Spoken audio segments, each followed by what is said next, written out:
Hi guys, thanks to all of you who requested additional information regarding the new 2020 Dell XPS 13 2-in-1 laptop. In this video, I'm going to test a few more games, see if we can get them running from an SD card, see if this thing has any coil whine, and see if I can fix my screen flickering issue when using an external monitor.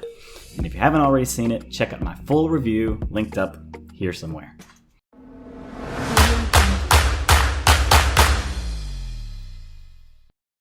First, I wanted to test a few additional requested games. Remember, I tested all games at 720p low settings. Call of Duty Warzone ran in the 40s, the RAM usage was pretty high, but other than that, there were no issues in this game. Fortnite got between 14 and 100 FPS. Therefore, there was loss of stutter. Locking to 30 FPS removed most of the stutter, but yeah, this game maxes out the 16 gigabytes of RAM.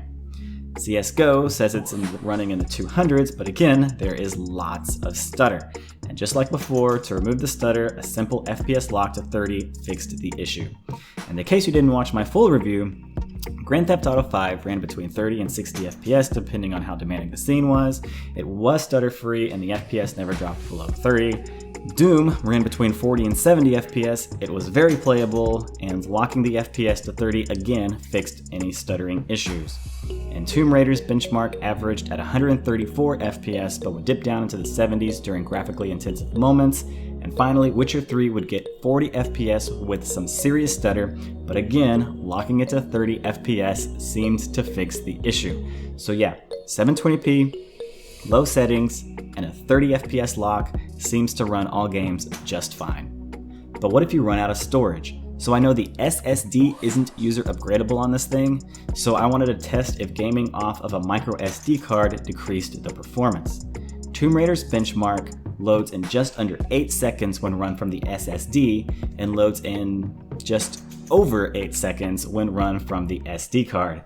I mean, that's a very subtle increase in load times.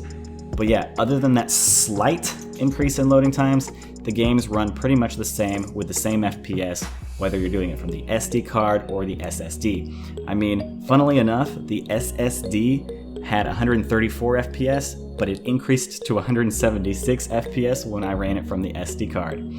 See a link down below for a super cheap 512 gigabyte SD card I used during this test. Regarding the coil whine, I haven't heard any. When the fans are off, this thing is dead silent. I even turned off my air conditioner and I still didn't hear any coil whine on this thing. So yeah, if coil whine bothers you, you can rest assured that you won't have any on this laptop. And if you have issues with coil whine, you should just return it.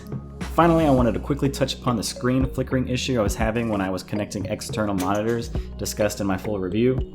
My VAVA dock is supposed to provide 65 watts of power to my laptop, and since this laptop only requires 45 watts, I thought I was good powering the laptop through the dock. But no, it's most definitely a dock issue I was having. And even another Amazon reviewer pointed this issue out. The good news is that I was able to fix this issue by plugging in both the dock into one Thunderbolt 4 port and the charger into the other Thunderbolt 4 port. But yeah, I'll definitely be returning this dock.